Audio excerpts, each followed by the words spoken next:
त्रय ने देखा एक चील के मुंह में एक मांस का टुकड़ा था। अब उसके पीछे सैकड़ों कौवे लगे हुए थे।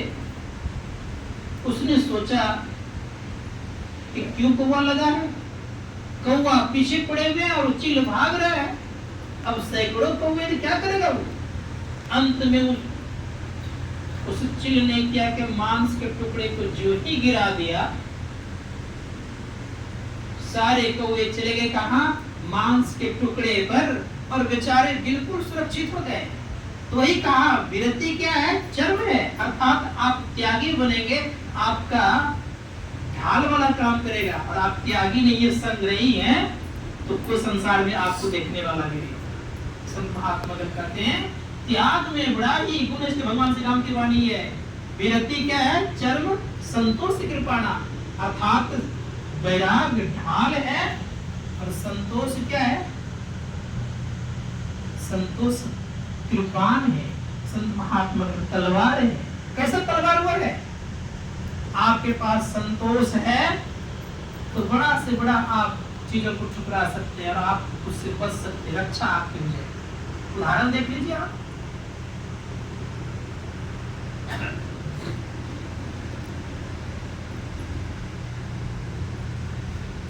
महाभारत युद्ध होने के पूर्व भगवान श्री कृष्ण ने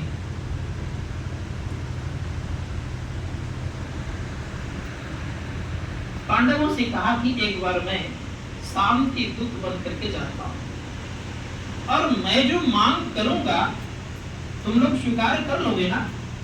कहां स्वीकार कर लोगे, जो आप कहेंगे मांग लूंगा। भगवान श्री कृष्ण गए कहा, हस्तिनापुर गए, और हस्तिनापुर जब गए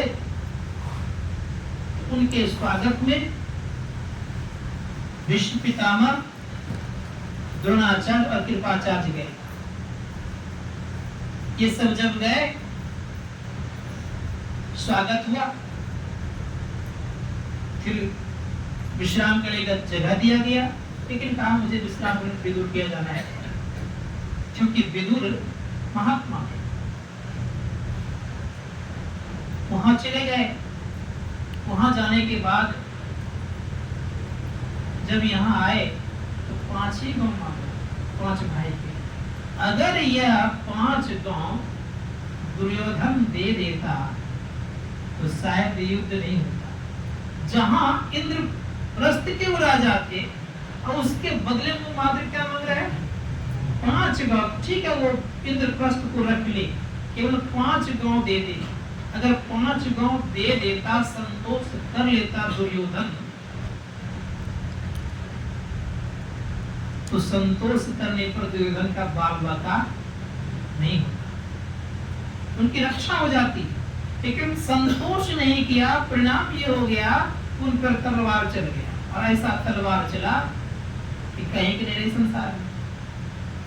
जो हस्तिनापुर की इच्छा रखी और राजा बनने की, राजा तो नहीं बन पाए, राजकुमार ही बन के केवल राजा है, कुछ प्राप्त नहीं कर पाया। तो संत महात्मा दल कहते हैं कि संतोष बड़ा सुंदर धन है। इसलिए कहा गौ धन, गज धन, बाजी धन और रतन धन खान, जब आवे संतोष धन, सब धन धूरी समान। तो संतोष धन क्या करता है, तो सबको अलग कर देता है। इसलिए संतोषम परम सुखम, संतोषम परमम सुखम, संतोष होता है परम सुख देता है।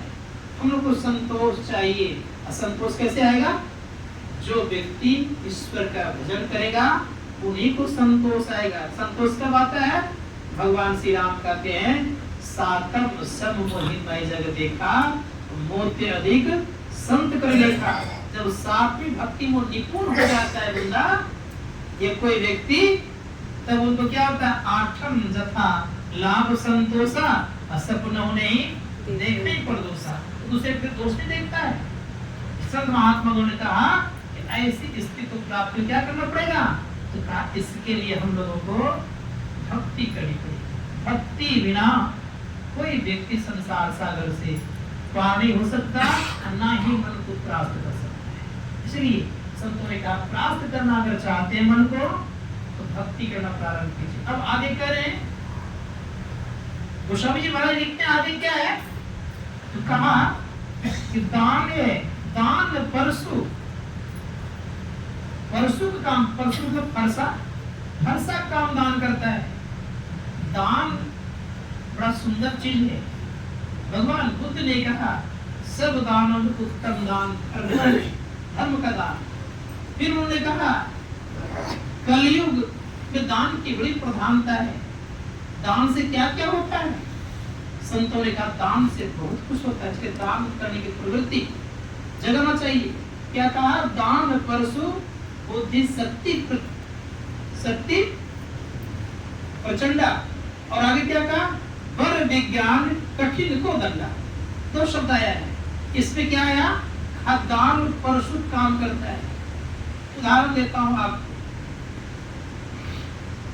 हमारे देश में बहुत सारे लोग दानी हुए, दानवीर कर्ण,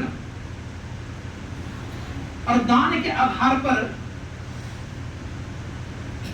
दुर्योधन ने अंगराज कर्ण को अपना बना लिया। अंग देश का दान किया किनको? कर्ण को। अंगराज कर्ण कहलाए, और जब अंगराज कर्ण कहलाए, यद्यपि कर्ण सब कुछ जानता था कि दुर्योधन अधर्मी है, दुर्योधन गलत कर रहा है, अन्यायी है, अत्याई है, जानते हुए वो दान के कारण उनसे जुड़े हुए। सब कुछ जान रहा था कि मेरा भाई पांचों पांडव है, ये भी जान रहा था।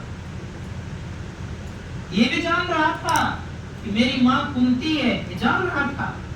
लेकिन जान करके भी दुर्योधन का दामन को नहीं छोड़ा। कारण वो ऋणी थे। किस कारण ऋणी थे? वो अंग देश का राजा बनाया गया। संत महात्मा गण कहते हैं कि दान ने बड़े बड़े चीजों को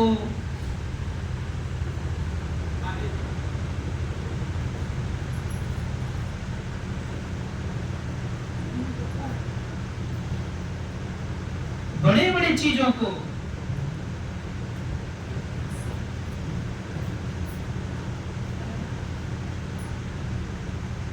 कर देता है। दान करने वाले बहुत प्रतिष्ठा भी पाता है। दान करने वाले जो होते हैं उनको आगे चलकर मिलता भी है, इसलिए दान करना चाहिए। दान के संबंध में अपनी बात बताता हूँ। लोग सोचते होंगे कि महात्मा लोगों को दान तो करने की प्रवृत्ति होती नहीं है, लेकिन मैं एक अलग टाइप का। एक बार मेरे पॉकेट में मात्र में 100 रुपया था। अब मेरी इच्छा होती है कि 100 रुपये मुझे जाना है कहीं बाहर, जा भी नहीं पाऊंगा, क्या करूं? मुझे कहीं जाना था और 100 रुपया ही मात्र था। अब हम क्या करें? एक सच्ची घटना सुना रहा हूं आपको मैं। अब मुझे आवश्यकता थी 500 रुपये की। है कितने? 100 रुपये। एक व्यक्ति संजोग से, उसमें मैं कसेटर में रहता था, मांगने के लिए आए। उन्होंने कहा कि बाबा मेरी बच्ची की शादी है, यही मौका है। 100 रुपये उसको दिया और जाना था मुझे सुबह प्रातः का। उसी दिन देखता क्या हो कि मुझे 500 का आवश्यकता थी, मुझे 1000 रुपया किसी ने दे करके चला गया। इसीलिए कहा 1 लगाओ 10 पाओ, अर्थात 100 लगाया था तो 1000 मिल गया मुझे, इसलिए 1 पाव 10 लगाओ, एक लगाओ 10 पाव। उदाहरण दूसरा पेश करता हूं मैं आपके सामने। लोग कहते दान नहीं करना चाहिए, लेकिन दान करना चाहिए। एक बूढ़ी माँ थी, गरीबनी थी, भीख मांग के खाती थी बेचारी। संजोग से उसके यहाँ एक भिखारी आ गया, और भिखारी क्या करेगा? 2 रोटी बेचारी की बची हुई, और उसके पहले 3 को साधु आ गए थे। 3 साधु कहते हैं कि कुछ खाने को दो, बहुत भूख लगी हुई है, और पीछे से एक भिखारी है। अब भिखारी जब आ गया तो क्या करेगा? तो बूढ़ी माँ ने सोची कि 3 महात्मा का पेट तो भरेगा नहीं 2 रोटी से, तो भिखारी को 2 रोटी दे दी। साधु महात्मा इतना गुस्सा है, मैं पहले से मांग रहा हूँ, अब मुझे रोटी ना दे करके भिखारी रोटी दे दिया। लेकिन उनको पता था, विश्वास था कि मैंने 2 दिया है तो आएगा जरूर। तो जैसे वो उधर खा करके भिखारी गए तो उधर से 18 रोटी लेकर के आ गए। तो कितनी रोटियां हैं? का 18। कने ने जाओ, और महात्मा गुस्सा गए, का 18 रोटी आ गई थी, कम सम 4 रोटी खा ली, भूख तो भूल जाती, कम ले लेती। लेकिन उनको पता था कि 10, 1 का 10 होता है, 2 लगाया हूँ, 20 होना चाहिए। जैसे वो 18 रोटी लेकर गया, 10 से 20 रोटी लेकर के आया, और कितनी 1 का 20 का 5 को 3 महात्मा खिलाए, अब 5 को अपने पास रख लिया। उस दिन फिर मांगने के लिए नहीं गई। इसी से महात्मा जन कहते हैं कि 1 लगाओ 10 पाओगे, ये तो पक्का प्रसिद्ध बात है। इसलिए दान देना चाहिए। भगवान राम कह रहे हैं, क्या करें? दान परशु, ये परफर सा काम करता है, रक्षा काम करता है। परशुराम के पास परशु ही था, इसीलिए परशु स्वीकार करने का, धारण करने का उनका नाम परशुराम पड़ गया। उनका भी राम ही नाम था पहले।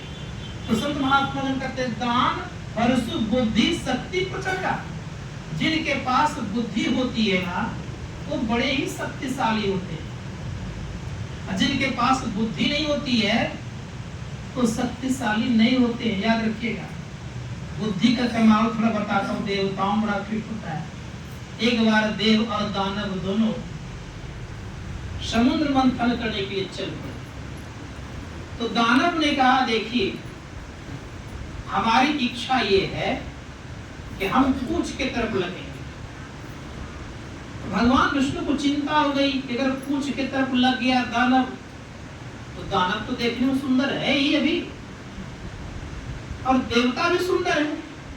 अब कहीं अगर ये देवता अगर मुंह की तरफ लग गया तो इनकी सुंदरता चली जाएगी, फिर दानव की तरह इनका सब रंग हो जाएगा, काला हो जाएगा। दानव काला नहीं था पहले बिल्कुल दोनों एक जैसे था। समुद्र मंथन होने के पश्चात परिणाम क्या हुआ? तो कहा जो विष निकलेगा, उस विष से जो कालापन होता है, कहीं सारा देवतागण काला हो गया तो लोग इनको कौन स्वीकार करेंगे? सुंदरता का प्रतीक हुआ करते हैं। जैसे शब्द को कहा, भगवान विष्णु को चिंता देख करके नारद जी कहते हैं कि प्रभु आप बड़े चिंतित, बात क्या है? अब बात ये है कि मंथन होने वाला है और सब देवता ने स्वीकार कर लिया है मंथन करने का, लेकिन दानव तेज निकल गया, वो करे पूंछ के तरफ लगेंगे, देवता अगर मुंह की तरफ लगेंगे, जो भाप निकलेगा, विष जो निकलेगा, उसका जो असर होगा सब देवता काला हो जाएगा। इसी की चिंता हो गई। नारद जी कहते घबराने की कौन बात है, मैं जाता हूँ। वहां गए, दोनों लगे हुए हैं, एक पूंछ की तरफ और एक मुख की तरफ। बीच में कौन सी मंदराचल पर्वत है, बंधे हुए हैं। बासुकी जी उधर, मूल ये है, इधर पूंछ है। गए, जैसे एक बार चालू ही हुआ था, वाह देवता वाह, तुम लोग इतने बलशाली हो कि बलशाली का कमाल तो ये होता है कि आगे आगे रहता है, और जो बलशाली है तो पीछे पीछे रहता है। हवा भर दिया और ऐसा हवा भरा। दानव कहते क्या हम लोग कमजोर हैं? कमजोर है तब क्या है? कमजोरी में कुछ तो लगता है जी, पीछे कौन लगता है? पीछे लाइन में कौन खड़ा होता है? कमजोरी। अरे जो मजबूत होता है, ताकतवर वाला होता है, वो आगे लगता है। सारे दानव कहते हैं हम लोग आगे लगेंगे। देवता को पीछे करना ही था, सारे देवता पीछे आ गए, दानव सब आगे हो गए। तो बुद्धि का कमाल बड़े बड़े को परास्त कर देता है। इसी संत महात्मा कहते हैं कि शक्ति है और प्रचंड शक्ति है। संत महात्मा ने कहा अगर सदुपयोग में बुद्धि का प्रयोग किया जाए तो आपसे बड़ा बलवान कोई होगा। बुद्धि जिनकी तीक्ष्ण जितनी उतना ही बड़ा। इसीलिए कहा जल से पतला ज्ञान हुआ करता है, जल से पतला ज्ञान हुआ करता है। संतों ने कहा कि जो इस तरह के ज्ञान को अपनाता है उनका आगे भविष्य अच्छा होता है। सबसे सुंदर ज्ञान कहाँ होता है? तो संत महात्मा ग्रंथ का सबसे सुंदर ज्ञान होता है कहाँ? तो बड़े प्रेम से कहा, अमल अचल मन त्रोण समाना समझन नियम से लुकनाना। कह रहे हैं कि अमल और अचल दो शब्द है। एक तो सदगुरुओं की बात को अमल करना चाहिए और अचलता पूर्वक अमल करना चाहिए। मन को त्रोण बनाना चाहिए। त्रोण से मतलब, त्रोण एक चीज होता, देखे होंगे आप लोगों ने कि जैसा आप कहेंगे वैसा ही होगा, जिधर आप लगाएंगे वैसा लग जाएगा। मन को त्रोण की तरह बनाना चाहिए। संत महात्मा जन कहते हैं कि मन को गुरु आज्ञा के अनुसार रखना चाहिए, अपना अनुसार नहीं। अगर ऐसा आप करते तब क्या होगा? तो कहा आपका जीवन संजीवित होगा। और गुरु के अनुसार अगर आपका जीवन नहीं है तो संजीवित आपका नहीं होगा, क्योंकि संयम नियम के विषय में गुरु ही जानते अच्छी तरह से। दूसरी बात कही गई आगे, कवच अभेद विप्र गुरु पूजा, यही सम विजय उपाय न क्या है? यही सब विजय उपाय नहीं दूजा। कवच है। कवच कैसा कवच? तो संत महात्मा कवच कहते हैं सीने में लगाने वाले को।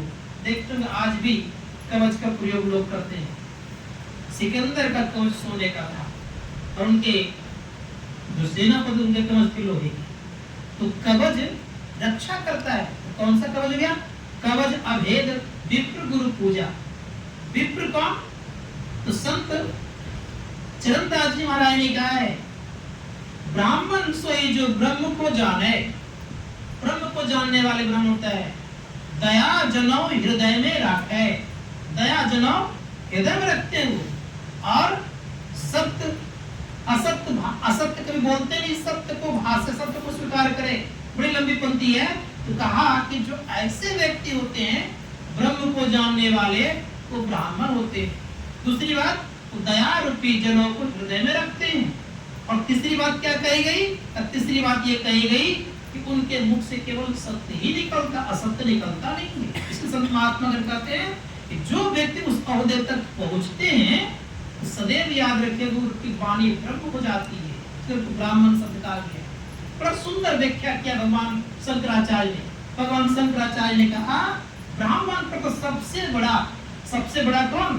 बड़ी धातु में लगने का रास्ता होता है बहुत बड़ा। तो बड़ा कौन बड़ा? उसका सबसे बड़ा होता है परमात्मा।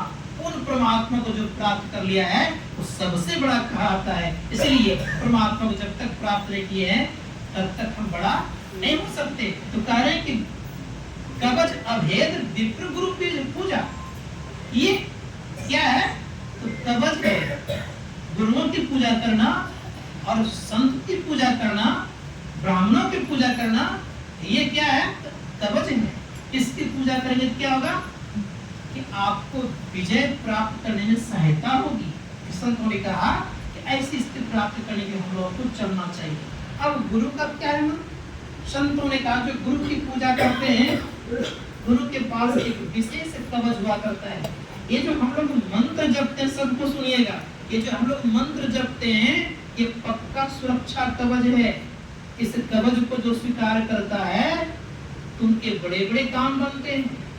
गुरु को सिर पर राखिए चलिए आज्ञामा, कहा कबीरता दास को। तीन लोग तो कहना तुमको तीन लोगों को डर नहीं होगा। फिर बड़ा सुंदर शब्द कहा गया। दूसरे जो कहते हैं कि जो गुरु के आज्ञा के अनुसार चलते हैं उनका नरक में जाना नहीं होता है। उदाहरण दिया बड़ा सुंदर शब्द से।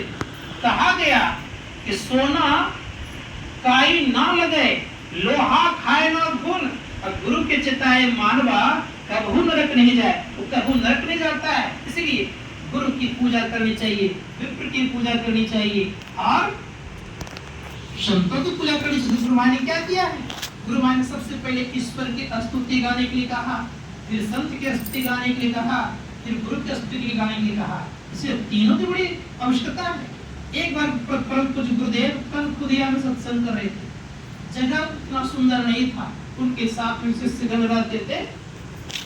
तो कहा कि गुरुदेव कहाँ का प्रोग्राम दे देते हैं, वहां से कुछ और दूर में जाना था, वो व्यवस्था अच्छी नहीं थी। तो गुरु महाराज कहते हैं देखो जी, हम लोग की रक्षा संत करते हैं, इसलिए इसकी चिंता नहीं करो, ये संत का काम करते चलो और संत हमारी रक्षा करते रहे। तो सदैव याद रखिए हम लोग को तीनों का स्तुति करनी था, इसकी स्तुति, ईश्वर की स्तुति, संत की स्तुति और गुरु की स्तुति। इन तीनों स्तुति में सर्वश्रेष्ठ स्तुति अगर देखा जाए तो गुरु की स्तुति होती है, इसलिए गुरु की स्तुति करनी चाहिए।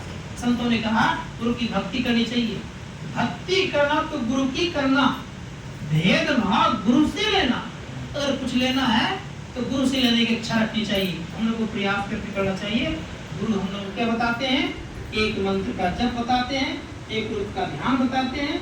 आगे बहुत बड़ी बात कही गई है, आगे कहा सखा धर्म में असरत जाके जीत सकुना कतहु रिपु ताके, महा अजय संसार रिपु जीत सके सो वीर। का वही वीर है जिन्होंने संसार को जीता, अपने आप को जीता।